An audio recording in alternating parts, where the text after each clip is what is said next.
దేవునికి మహిమ కలుగును గాక.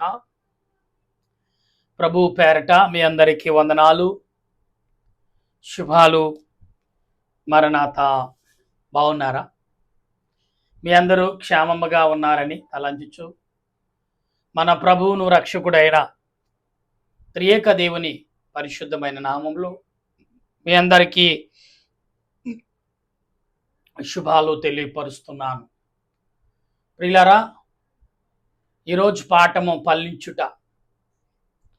ఫలించుట అనే పదములో నుండి దేవుడు మనకు అదే రోమాపత్రిక 11వ అధ్యాయము 17వ వచనం నుండి మనం ధ్యానం చేపొస్తున్నాం. దాని కొరకు ప్రార్థన చేద్దాం.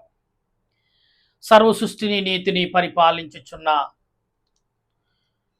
సృష్టికర్తమైన దేవా, నీ కొందనాలు ప్రభువా. దేవా, నీ ఆత్మ నడిపింపు చేత మమ్మలను బలపరచున తండ్రి. దేవా, నీ ఆలోచనతో మమ్మల్ని బలపరచున దేవా, నీకు స్తోత్రాలు. దావీదును సరిచేసినట్లుగా మమ్మలను సరిచేవా. దావీదును బలపరిచినట్లుగా మమ్మలను బలపరచువా. దావీదును నడిపించినట్లు మమ్మలను నడిపించువా. అపోస్తుడైన పౌలును ఏర్పరచుకున్నట్లు మమ్మలను నీ పనిముట్టులుగా ఏర్పరచున్నందుకు వందనాలు తండ్రి. నువ్వు ఏర్పరచున్న బిడ్డలుగా ఉన్నాము కాబట్టి నీ ఎదుటికి వచ్చాం. మా తలంపులు, మా ఉద్దేశాలు మరుగుపరిచి దేవా, ఈ కృపాకాలంలో, ఈ కడవరి దినాలలో నీ ఉద్దేశము, నీ ఆలోచన, నీ తలంపులు మాలోని నుంచి నెరవేర్చి నీ వాక్యముతో కట్టమని వాక్యమైన యేసు పరిశుద్ధమైన నామమును అడిగి బ్రతిమాలి ప్రార్థిస్తున్నాను పరమ తండ్రి, ఆమేన్. మన తండ్రి అయిన దేవుని సహాయము తోడుగా ఉండి ముందుకు నడిపించును గాక, ఆమేన్. ప్రభునందు ప్రియా దేవుని నా ప్రియా స్నేహితులారా, దేవుని సంగమ, దేవుని బిడ్డలారా, ఈరోజు ఫలించుట. దేవుడు అంటున్నాడు, ఒలువల యొక్క మొక్క. ఇవాళ మనం కొన్ని హైబ్రిడ్ మొక్కలను చూస్తున్నాం. వాటిని ఏమంటారంటే తెలుగు భాషలో అంటుకట్టుట. అంటే దేవుడు ఇక్కడ ఎలాగుంటున్నాడు, ఒక మొక్కతో మనల్ని పోల్చుతున్నాడు. ఆ మొక్క అంటుకట్టబడి ఒలువల యొక్క చెట్టుల యొక్క మొక్కలతో నువ్వు కట్టబడినప్పుడు నీవు దేవుని బిడ్డగా, దేవుని ఏర్పరచుకున్న వృక్షముగా మారతావని ప్రభు చెప్తున్నారు. నా ప్రియ దేవుని బిడ్డలారా, ఈ ఉదయ కాలంలో దేవుడు నీకు నాకు అందిస్తున్న ఈ అంశాలన్నీ కూడా ఆత్మ సంబంధమైన అంశాలుగా భావిస్తూ, ఆత్మ సంబంధమైన క్రియలుగా మనం తలస్తూ, అటు ఆలోచనలో దేవుడు ఏ రకంగా నీకు నాకు ఆదరణిస్తున్నాడు, ఆత్మ తలంపులు కలగజేశాడు అనే విషయాన్ని గమనించినప్పుడు ఫలించటం ఏంటో మనకు అర్థమవుతుంది. గనుక ఈ ఉదయకాల మనం అనేకమైన రీతిలుగా మానవ జీవితంలో ఫలించుటకు, అభివృద్ధి అవటకు అనేక రకాలుగా మనం ప్రయత్నం చేసి ఉండొచ్చు. అయితే ఇక్కడ ప్రభు సెలవిచ్చిన ఈ ఫలింపు ఎటువంటిదిగా వచ్చింది, ఎలాగ మనకు కలుగుతుంది? అందుకే నేను అన్నాను కదా, మొదట ప్రార్థన చేశాను. దేవా, దావీదుని ఎలాగ ఏర్పరచుకున్నావో మమ్మలను అలాగే ఏర్పరచుకున్నావా? దావీదుని ఎలా బలపరచావో మమ్మలను ఎలా బలపరిచావా? దావీదుని ఏ రకంగా సరిచేసావో అలాగ మమ్మల్ని కూడా సరిచేసావా అనే విషయాలు మనం గుర్తెరిగి ఉండాలి. అప్పుడే పరలోక సంబంధమైన తలంపులు. దావీదు తండ్రి యొక్క ప్రవక్త, తల్లి ప్రార్థనా పరురాలు. అన్యురాలైన, ఐగుప్తురాలైన తన భర్త ద్వారా దేవుని దగ్గర ఎలా మాట్లాడాలో, ఎలా నడవాలో నేర్చుకున్న యోగ్యురాలిగా దేవుడు తనలో నుండి ఒక లేత అంటును లేవనెత్తాడు. అదే ఒలువల యొక్క మొక్కను అంటుపడటం అంటే ఫలించుట. దావీదు ఏ రకంగా ఫలించాడు, దేవుడు ఏ రకమైన ఫలితాలు దావీదుకి ఇచ్చాడు, ఇక్కడ మనం ఇప్పుడు చదువుకున్న వచనం చూస్తే అపోస్తుడైన పౌలు రోమా సంఘానికి ఇస్తున్న హెచ్చరికలతో కూడిన, జాగ్రత్తతో కూడిన, భద్రతో కూడిన, మెలకు కలిగిన మాటలు అందిస్తున్నాడు. ఈరోజు ఇంటున్న మీరు, నేను, మనమందరము కూడా చాలా మెలకువలు కలిగి ఉండాలి. చాలా జాగ్రత్తలు కూడా తీసుకోవాలి మనం. ఎందుకంటే దినాలు చెడ్డవి, సమయం చాలా ప్రమాదకరంగా ఉంది. దేవుని వాక్యం ఏం చెప్తుందంటే దినాలు చెడ్డవి, సమయమును పోనోకుండా విలువగా కాపాడుకుంటూ దాన్ని లోపరుచుకుంటూ ముందుకు నడవండి అన్నారు. వాక్యం చెప్తుంది. కానీ సమయం చాలా విలువైనది. ప్రతి అంశము, ప్రతి గడియ, ప్రతి సెకండ్ కూడా అల్లుకుంటూ వెళ్ళిపోవాలి. సాయిలు పురుగు ఒక ఆక్సిజన్ ఒక చెట్టు నుండి మరొక చెట్టుకి ఎలా అల్లుకుంటూ వెళ్ళిపోతుందో అలాగే మనం కూడా ఈ లోకంలో దేవుని ప్రేమతో, దేవుని ఆలోచనతో అల్లుకుంటూ వెళ్ళాలనేది లేఖనం చెప్తుంది. అపోస్తుడైన పౌలు, నేను ప్రభువును పోలి నడుస్తున్నాను, మీరు నన్ను పోలి నడవండి అన్నాడు. అబ్రాహాం అన్నాడు, అబ్రాహాముతో దేవుడు అన్న మాట, అబ్రహామా నీవే నాకు ఆదరణ, అంటే నీ ద్వారానే నేను అనేకులు లేవనెత్తుతానన్నాడు. నీ రక్తములో నుండే, నీలో నుండి అనేకులను పుట్టిస్తానన్నాడు. ఎవరిని? అబ్రహాముని. అబ్రహాముతో దేవుడు మాట్లాడాడు. అబ్రహాము మొదట ఆశ్చర్యపోయాడు. వయసు ఉడుకుపోయిన వాడు, శరీరం సహకరించిన అబ్రహాముకి ఇంతమంది ఎక్కడి నుంచి వస్తారని అబ్రహాము ఆశ్చర్యపోయాడు. మానవ యొక్క ఆలోచన ఎలాగుంటుందంటే కంటికి కనపడితేనే అది నిజమైన నమ్ముతారు. హృదయానికి అర్థమైంది, హృదయాన్ని బలపరిచి ఆనందాన్ని పరిచినా కానీ దాన్ని గ్రహించలేని పరిస్థితిలో ఉంటారు మనుషులు. అందుకే ఫలించపోవటం చాలా ఇబ్బంది పడుతున్నాం. ఫలించడం ఈజీయే, దాని మార్గని వెతకటం మాత్రం చాలా కష్టం. ఫలింపులోకి రావటం సులువే, దాన్ని వెతుక్కోవటం చాలా కష్టం. ప్రియులారు, పని వస్తే ఆటోమేటిక్గా పని చేస్తాడు. పని ఉందనుకోండి, ఆటోమేటిక్గా పనిలోకి వెళ్ళిపోతాడు, పని చేస్తాడు. దాని పని కొరకు వెతుకులాడటం చాలా కష్టం. పనిలో నేర్పరగలిగి ఉన్నా నేర్పరలేకపోయినా పనిలో పడితే ఆటోమేటిక్గా పని వచ్చేస్తుంది.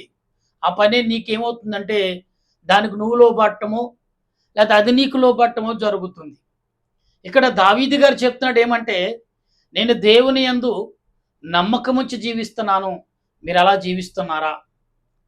పౌలు గారు అన్నారు, ప్రభువు వెళ్ళమన్నారు, నేను వెళ్తున్నాను, మిమ్మల్ని కూడా వెళ్ళమని ఉంటాడు కదా ప్రభు, వెళ్ళారా? వెళ్తున్నారా? వెళ్ళే రీతిలో నువ్వు ప్రార్థన చేస్తున్నావా? అటు ఆ స్థలానికి, ఏ స్థలానికి దేవుడు వెళ్ళమంటే ఆ స్థలానికి వెళ్ళి దేవుడు ఏర్పరచకపోయినా నీ అంతా నువ్వు ఫలించుకుని అక్కడ ఫలింపును నువ్వు అంటగొట్టు పెడుతున్నావా? అక్కడ అన్యులు ఉన్నారు. చూడండి ప్రియులారా, ఒక ఇత్తనం ఫలించాలి అంటే, త్వరగా ఫలించాలంటే ఏం అంటు కడతారు. ఒక చెట్టు త్వరగా పూత పూయాలంటే మరి బలమును పొందిన చెట్టుకి ఏం చేస్తారు? అంటు కడతా ఉంటారు. అది త్వరగా బలాన్ని పూసుకుని ఆ చెట్టు యొక్క బలాన్ని తీసుకుని గబగబా త్వరగా ఫలించటం మొదలు పెడుతుంది.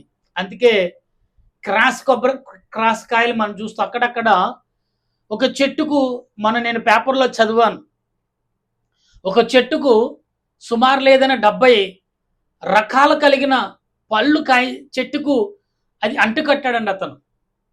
అది గిన్నిస్ రికార్డు కూడా ఎక్కింది ప్రియులారా. ఎందుకంటే ప్రియులారా, మనము ఎక్కడున్నాం, ఏ లోకంలో ఉన్నది, మన ఏ దేశంలో ఉన్నది కాదు, భూమి మీదే పండిస్తున్నాడు అతను. అన్ని రకాల అంటు చెట్టులను ఒక చెట్టుకు చేర్చాడు. అన్ని రకాల కాస్తున్నాయి కాయలు. ప్రియులారా గమనించండి. ఏమండి, ఒక చెట్టు ఫలించటకి అది పులుప తీప అనేది కాదు, అది దానికి కావలసిన నీరు, బలము కావాలి, అప్పుడు ఫలిస్తుంది. నీ దేవుడని యెహోవా నీకు ఆత్మనిచ్చాడు, శరీరాన్నిచ్చాడు, చాలు నువ్వు బలపట్టాకి. నాకు మార్గం ఇవ్వాలి, దారి వేయాలి, నాకు బోధించాలి. ముళ్ళకరటికిని తోలికరటికిని పశువును కొట్టినట్టు ముళ్ళకరటికిని ఏమంటే మొండివాడిని ముళ్ళకరతో కొట్టి లేపునట్టుగా మనము లేపలేం. దేవుడు లేపడు. దేవుడు నీకు దేహాన్ని ఇచ్చాడు, ఆత్మనిచ్చాడు. దానికి కావలసిన అన్నీ కూడా ఈ ఆత్మ దేహానికి కావలసిన అన్ని సమకూర్చేశాడు ఆయన. ఇప్పుడు నీకు ఇబ్బంది ఏంటి? నువ్వు ఫలించాలి కదా. ఫలించకుండా సోమరిపోతు వల్లే పడుకుని సోమరిపోతు వల్లే నిలుచుంటే నీ జీవితానికి ఫలితం ఏమొస్తుంది? నువ్వు ఎలా ఫలిస్తావు? అంటె కట్టినా కానీ కొన్ని చెట్లు ఫలించలేవు, ఎందుకంటే గొడ్డు చెట్లుగా అయిపోతాయి. అప్పుడు అంటారు ఇది దాని సమయంలో తీసుకోవట్లేదు కాబట్టి దాన్ని తీసేయి. ఎందుకంటే ఫలించే రొమ్మల కంటే ఈ చెట్టు ఏమవుతుందంటే ఈ యొక్క రొమ్మ ఫలించదు, కానీ బలం ఎక్కువ లాక్కుంటుంది. అందుకే ప్రియుల పిచ్చి చెట్లు భూమిలో ఉన్న సారవంతా లాగేసుకుని గబగబా ఏపుగా ఎదుగుతాయి. అరటి చెట్టు ఎదిగినట్టు ములగ చెట్టు ఎదిగినట్టు ఎదుగుతాయి, కానీ రెండు కాపు కాస్తాయి, కానీ కొన్ని కాయవు. అలాగే పిచ్చి చెట్లు త్వరగా ఎదిగిపోతాయి, కానీ దాన్ని కాల్చి ఏం చేయాలి? దాన్ని తిరగబెట్టి కోసి నరికి అగ్నిలో వేయటం తప్ప ఎందుకు ఉపయోగపడదు. అందుకనే పిచ్చివాడిగానే దేవుడు పిచ్చివాళ్ళని ఎప్పుడు కూడా ఎక్కడికి ఒక హాస్పిటల్ ఉంటుంది. హైదరాబాద్లో అయితే ఎర్రగడ్డ హాస్పిటల్ అంటారు, అంటే పిచ్చి హాస్పిటల్ అని అర్థం. ప్రతి దేశంలో ప్రతి రాష్ట్రంలో ఉన్నాయి పిచ్చి హాస్పిటల్, లేవని కాదు. కనుక ప్రియులారా, ఇవాళ మనము ఎవరి పోలి నడుచుకుంటున్నాం? ఎవరి యొక్క ఆలోచనలతో మనం ఫలించడం ప్రయత్నం చేస్తున్నాం? నీ తల్లిదండ్రులు నీకు ఆలోచన ఇచ్చి ఫలింపి ఒక మార్గం చూపించారు, ఒక ఇంటి పేరునిచ్చారు, ఇతడు నా కుమారుడు అని కొన్ని ఆస్తులు కూడా ఇచ్చారు. ఈ లోకంలో నువ్వు కోరుకున్నాయి. దేవుడు నువ్వు కోరుకోకుండా అన్ని సమకూర్చున్నా నాకేమీ లేదు అంటున్నావు. భూమి మీద ఫలించుట పోయి నిందలేయటం మొదలు పెడుతున్నాం. ఫలించటం మానేశాం, నిందలు వేయటం సిద్ధపడుతున్నాం. నా ప్రియా దేవుని బిడ్డలారా, నిందలు మానుకోండి, ఫలించుటకు ప్రయత్నం చేయండి. ఫలింపు అనేది చాలా విలువైనది. నువ్వు ఎన్ని కాయలు కాసా కాదు, కానీ రైతుకి ఏళ్ళ కాసిన కాయ రేపు 2 కాయలు కాసినా వచ్చే సంవత్సరం కానీ సంతోషమే. ఫలించింది, నేను కష్టానికి ఫలితం దొరుకుతుంది అంటే. అందుకే రైతులు వర్షం వచ్చి తుఫాను వచ్చి కొట్టుకుపోయినా ఆ పంటను చూసి సంతోషపడతాడు. ఓన్లీ ఈ సంవత్సరం కదా, వచ్చే సంవత్సరం అయినా మనకు దిగుబడి వస్తుందిలే, వచ్చే సంవత్సరం అయినా మన అప్పులు తీర్చుకుందాంలే అని. కానీ అటువంటి వారిని ప్రియులారా దేవుడు ఇంకా పరీక్షిస్తూ ఉంటాడు. ఎంతమంది ఓర్పుకున్నావు? యోబు అంతటి వాడినే పరీక్షించాడు. నిన్ను నన్ను పరీక్షించడా? దావీదును కూడా పరీక్షించిన తర్వాతే పరీక్షలు అన్నింటిలో పాలు పంచి చాలా మంది శత్రువుల దగ్గర కూడా నేర్చుకున్నారు. ఎవరో దావీదు. మనం నేర్చుకోం శత్రువు దగ్గర. రోజు మనకు కనపడితే వాడు పక్క నుండి అయితే వాడు ముఖమే తలదించుకుంటాం. వాడు అక్కడ ఉండగానే మనం చూస్తాం. మొదట వాడు వస్తున్నాడంటే చాలు తలదించుకుంటాం, లేదా పక్కన చెప్పుకుంటాం. వాడు నీలాంటి మనిషే, నీకున్న ఆలోచన నీకున్న తలంపులు ఉన్నాయి, కానీ వాడిలో ఆవేశం ఉందంటే అతనిలో నీకున్న తలంపుల కంటే భిన్నముగా దురాత్మకు లోబడిన వాడు. కాబట్టి నీవు చెప్పగల శక్తి ఉండి కూడా తనతో దురాత్మతో నువ్వు ఏం చేస్తున్నావు? కలబడుతున్నావు తప్ప దాన్ని సరిచేయలేకపోతున్నావు. ఎప్పుడు కూడా అరిసేవాడిని వదిలేయాలి, ఏం కావాలని అడగాలి. నువ్వు ఇవ్వకపోయినా ఇచ్చేలాగా మాట్లాడాలి. అప్పుడే అతడు ఏమవుతాడు? అబ్బో లేదు, నేను ఇక్కడ ఉంటే కష్టం, నన్ను పట్టేసుకుంటాడు ఇతడు, నన్ను తన చేతిలో బంధిస్తాడు, నాకు స్వేచ్ఛ దొరకదని సాతానుగాడు ఏం చేస్తాడు? వెళ్ళిపోతూ ఉంటాడు. అందుకే పిలిచి మరీ బంధుమిత్తంగా చేసుకుని ఏం చేస్తాడు? ఫలించేలాగా. యువతల వాడు ఫలించే అనుభవం ఉన్నవాడు, యువతల వాడు ఫలింపు ఎలాగో తెలుసు, ఎలా ఫలించాలో తెలుసు, ఆ ఫలింపు రూట్ ఏంటో తెలుసు. చెప్పాలనుకుంటున్నాం, చెప్పు. అది ఎలాగ అవకాశం దొరికినప్పుడు చెప్పాలి. గొడవ పడితే ప్రయోజనం ఉండదు. నీ ఫలింపులో కూడా ఒడిదొడుకులు వచ్చేస్తాయి. అందుకే శత్రువుకు దూరంగా ఉంటే మేలు. శత్రువుని జయించాలంటే శత్రువు దగ్గరికి వెళ్ళక్కర్లా, దూరంగా ఉండి కూడా జయించవచ్చు. నువ్వు ఎక్కడున్నా నీ దేవుడు, నీ స్వరము ప్రపంచమంతా చుట్టూ వస్తుంది. అన్నిటికంటే వేగమైనది ఒకటి ఉంది మనుషుల్లో. ఏంటది? మనసు. ఈ మనసు ప్రపంచమంతా సృష్టించేది క్షణంలో. అటువంటి దానికి లోబడకుండా ఏదేదో లోబడుతున్నా. దావీదు లోబడలేదు కాబట్టి దానిని ఎలా లోబర్చుకోవాలో చూసి దేవుడు పరీక్షించాడు.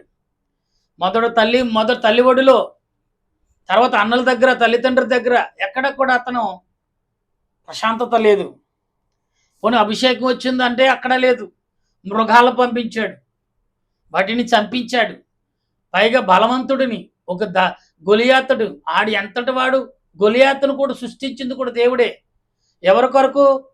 దావీదు యొక్క బలాన్ని ప్రజలకు చూపించుటకు. ఈ ఫిలిష్తీయుడు ఎవడు? నా తండ్రిని అంటాడు వీడు.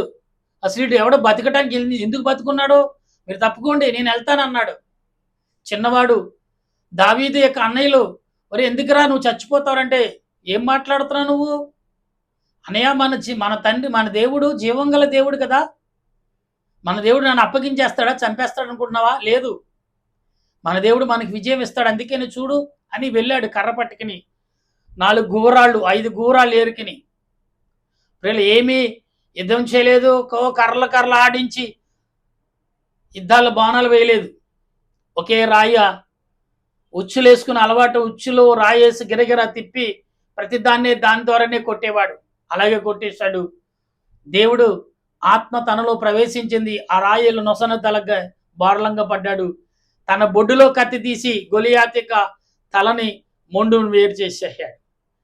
అంటే దావీదు అప్పుడు కూడా ఇంకా నేర్చుకుంటున్నాడు. దావీదు అప్పుడు ఎప్పుడైతే దావీదు సౌలుని క్షమించండి గొలియాతును జయించాడు దావీదుకు జయము, వేల కొలిది జయము, కొంతవరకే జయమని సౌలు రాజుకు చెప్తున్నారు.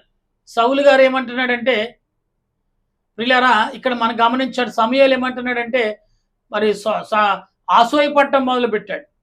ఇవాళ మనం ఫలించటం, దేవుడు నిన్ను ఫలింపు చేసినప్పుడు దేవునికి లోబడకుండా సాతానికి లోబడి, సాతాని క్రియలకు లోబడితే నీ ఫలింపు కాదు అనుకున్నాడంట. ఎవరో సమూయేలు, ఇదంతా నేనే సృష్టించాను, నేనే కట్టాను, నా తెలివితేటలతో కట్టాను అన్నాడంట. అప్పుడు అన్నాడు, ఓహో పర్లేదబ్బా, ఈడు సాతాని చేతికి చిక్కిపోయాడు కాబట్టి తప్పించాలనుకున్నాడు. కానీ ఎలా తప్పించాడు? అది ఎందుకు? దేవుడు తనకు దూరవాతుడు చూపించి మరి తప్పుకున్నాడు. దేవుడు తప్పించబడ్డాడు. సౌలు గారు, అవును క్షమించండి ప్రియులారా, సమూయేలు ఏం చేశాడు మనకు అందరికీ తెలుసు. కాబట్టి మనకు ఇక్కడ జ్ఞానైన సొలొమోను కంటే సౌలు ఎటువంటి వాడో మనకు తెలుసు. సౌలు ఎటువంటి వాడో, ఎటు రకంగా ప్రవర్తించాడో తెలుసు దావీదు కంటే ముందు. నా ప్రియ దేవుని బిడ్డలారా, అందుకని అపోస్తుడైన పౌలును, దావీదును, యోబు గారును, దానియేలు గారిని ఎందుకు ఎక్కువగా మనం ప్రకటన చేసుకుంటామంటే, యాకోబు గారును, వీరి నలుగురిని ఎందుకు మనం ఎక్కువగా చూస్తామంటే, వీరు ఎక్కువగా దేవునితో కొనసాగారు, వారు దేవునిలో జీవించారు, ఫలించారు, ఫలింపు ఏంటో చూపించారు. ఇలా మనలో ఫలింపు లేదంటే కారణం మనమే. మనలోనే ఒకసారి లేకపోతే నిరాశకుంటాం. ఈ వారం ఈ నెల ఎలా గడపాలని ఒక రోజుకే, ఒక నెల అంతా ఖాళీగా ఉంటే అయ్యో ఎలా గడుస్తుంది అనుకుంటే తప్పు లేదు. 1-2 రోజులకి అలాగే మనం అల్లాడిపోతున్నాం. నా ప్రియ దేవుని బిడ్డల, దేవుడు ఫలింపు ఇవ్వడా నీకు? సామెత ఉంది కదా, నారు పోసిన వాడు నీళ్లు పోయకుండా ఉండునా, రైతు నారు పోస్తాడు కదా, నీళ్లు పెట్టకుండా ఉంటాడా? దేవుడు కూడా అలాగే కదా. దేవునికి ప్రేమ, దేవుని యొక్క ఫలింపు ఫలంతో పోలుస్తాం. ఎస్, నిజమే, ఫలిస్తుంది. గింజ ఒకటైనా కానీ దానికి కాసే గింజలు అనేకమైన గింజలు. ఫలింపు ఒక రకంగా ప్రయత్నించి 100 రకాలుగా ఫలింపు దేవుడు నీకు ఇస్తాడు. అందుకే ఫలించుట, ఫలింపు అనేది చాలా గొప్పదండి. ఆదికాండం మొదలుకొని కొత్త నిబంధన గ్రంథం వరకు అనేకమైన భక్తులు, రాజులు, రాణీలు, దేవుని బిడ్డలు, దేవుని నమ్మిన వారు, దేవుని మొరపెట్టిన వారు ఎలా ఫలించారో మనం చూసాం. అందుకే దేవుడు అంటాడు, అపోస్తలుడైన పౌలు రోమా పత్రికలో 10వ అధ్యాయంలో ఏమంటాడు తెలుసు కదా, మీరు ఇదిగో నా యొద్దకు వచ్చి ఏం చేయట్లే, కృపాకాలంలో మీరు జీవించకపోతే ఇదిగో నేను వద్దనుకున్న మరలా పిలిచి వాళ్ళకే ఇస్తానన్నాడు. అందుకే ప్రియులారా, దరివే రాజు యొక్క గర్వముని అంచి గడ్డి తినేలా చేసి తన కుమారులకు చేతకాని వారికి రాజ్యాన్ని ఇచ్చి కొల్లగొట్టాడు. ఆనాడు ఆ యొక్క బొమ్మను తయారు చేసి దరివే రాజు దాని రూపాన్ని గమనించినప్పుడు దానియేలు దాన్ని గ్రహించి దాన్ని విడమార్చినప్పుడు దానికి ఎలాగైతే జరుగుతుందో అలాగా మరి దరివే రాజు యొక్క రాజు పరిపాలనలో జరిగింది. ఇదంతా మనకు తెలుసు. ఇదంతా దేవుడు ఎందుకు చేస్తున్నాడంటే, మనుషుల్లో ఏది ఫలింపు ఉందో, ఏది కోరుకుంటున్నారో, నేనే నా బలమే, నా శక్తే ఉండాలనుకుంటప్పుడు, ఓహో దేవుని శక్తి ఏంటో, మనుషుల శక్తి ఎలాంటిదో దేవుడు చూపించి ఆ రెండింటిని వేరు చేస్తాడు. ఇప్పుడు రెండు కలిసి ఉండాలని కొట్టుకుంటున్నాయి మనలో. ఒకటి దేవుని ఆత్మ, రెండు దురాత్మ. ఎప్పుడు ఫైటింగే. ఎప్పుడైతే మనం దేవుని ఆత్మకు ఫలించడానికి ప్రయత్నం చేస్తున్నావు, దురాత్మ ఆటోమేటిక్గా వెళ్ళిపోతుంది. నువ్వు ఎలాగట్టక్కర్లా. నువ్వు ఫలించడానికి నువ్వు అంటుకట్టుపడు. రైతు ఆ మొక్క, ఆ రొబ్బని తెచ్చి దానికి అంటుకట్టినప్పుడు ఫలించే చెట్టుకి ఆటోమేటిక్గా సిగిరించడం మొదలు, దాని ఆ పచ్చదనం ఇంకా బలం పొందుతుంది. చిన్నదాన్ని కడతాడు, అది కొన్ని రోజులకి ఏమవుతుంది, లావుగా తయారవుతుందంటే దాంట్లో ఫలింపు వస్తుంది. అప్పుడు గబగబా ఏం చేస్తాడు, పట్టుకెళ్ళి మరొక చోట దాన్ని పెడతాడు, లేదా దానితోటే ఉంచేస్తాడు. ప్రియులరా, అంటే దేవునితో నువ్వు అంటగట్టబడ్డానా? ఎలాగ అంటగట్టబడ్డాలండి? వాక్యం అనే ఫలింపు, వాక్యం అనే రీతిగా నువ్వు అంటగట్టబడితే, వాక్యం చేత ప్రార్థన చేస్తే, దేవుని సన్నిధిలో అంటగట్టబడితే నీకు ఫలింపు వస్తుంది, ఆశీర్వాదం వస్తుంది, అనేకులను ఫలింపులుగా దేవుడు నిన్ను చేస్తాడు. అటువంటి తలంపు ఈ సాయంకాల సమయంలో దేవదేవుడు మనందరికి అందించి బలపరచునుగాక. ఆమేన్. ప్రార్థన చేసుకుందాం. ప్రేమగల మా ప్రభువా, నీకు వందనాలు, స్తోత్రాలు చెల్లిస్తున్నాను ప్రభా. ఈ సమయంలో ఫలించుట, అవును ప్రభా, ఇశ్రాయేలు ప్రజలు ఫలించారు. ఎలా ఫలించారు? ఒక అంశంలోనే మేము చదివాం. అవును, ఈ 11:17లో చదివిన మాట ఒక వచనంలోనే వివరణ మాకు ఇచ్చావు. కాబట్టి నీ ఆత్మ చేత మమ్మలను, మా స్నేహితులు, మా దేశాన్ని, మా ప్రజలను, ఈ 150 కోట్ల ప్రజలు, 880 కోట్ల ప్రజలు ప్రభు, ఈ ప్రజలను నీ చేతులకు అప్పగిస్తున్నాను.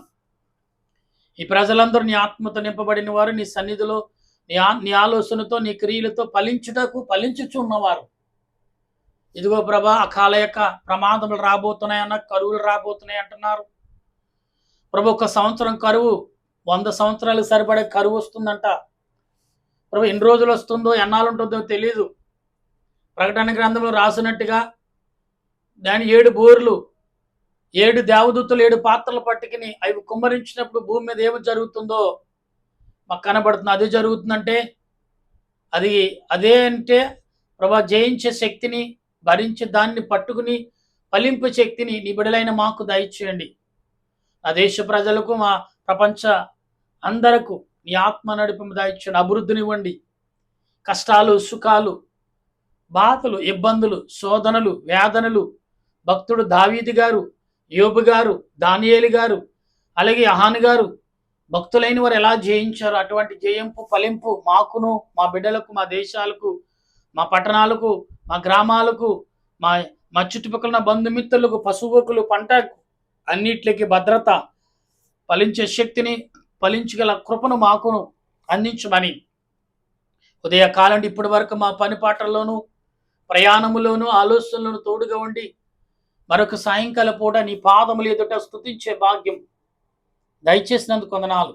మేమే కదా అనేకులు ఈ సాయంకాలం ఎవరైతే ప్రార్థన ఫలించుటకు నేను నీ మహిమగా, నీ యొక్క సాక్షిగా నిలవాలని ఆసక్తి కలిగి ప్రార్థిస్తున్నారు, వారందరికీ నీ ఆత్మ నడిపి దయచేయమని, అలుపుడు నా యోగుడిని, ఎన్నికలేని దుమ్ముని ధూళి నేను చేస్తున్న ఈ ప్రార్థన నైనా దురాత్మ శక్తులను గద్దించి నీ బిడలైన వారికి నీ రక్షణ తలంపు ఆయనకు ఇచ్చమని మా ప్రభువును రక్షకుడైన త్రియేక దేవుని నామములో బ్రతిమాలి ప్రార్థన చేయుచున్నాను పరమ తండ్రి. ఆమేన్. పరలోక మా పరమ తండ్రి, నామన పరిశుద్ధపరచునగాక, నీ రాజ్యం వచ్చునగాక, నీ చిత్తం పరలోకమందు నెరవేరినట్లు భూమి యందు నెరవేరిన గాక. మనందరం మాకు దయచేసి మా ప్రార్థన చేసి వారిని క్షమించిన ప్రకారముగా మా ప్రార్థనలు క్షమించి మమ్మల్ని శోధనగా గిని తప్పించము. రాజ్యము, శక్తి, మహిమ నిరంతరమనావు తండ్రి. ఆమేన్. యేసురత్నమే జయం, అపవాదికులేము ప్రవేశరత్నమే జయం, అపవాదికులేము ప్రవేశ, సంపూర్ణ విజయం, అపవాదికంత కలాశనం. హల్లెలూయా, హల్లెలూయా. స్తోత్రం, స్తోత్రం. ఆమేన్, ఆమేన్, ఆమేన్. మన తండ్రి అయిన దేవుని ప్రేమ, త్రియేక దేవుని కృప, పరిశుద్ధాత్మిక అన్యోక జీవితం ఇప్పుడు ఎల్లప్పుడూ మీకు ఫలించి ఆయన బిడ్డలుగా వర్ధిల్లినట్లు సహాయం దేవుడు అందించును గాక. ఆమేన్, ఆమేన్, ఆమేన్. మీ అందరికి వందనాలు. మరణాతా.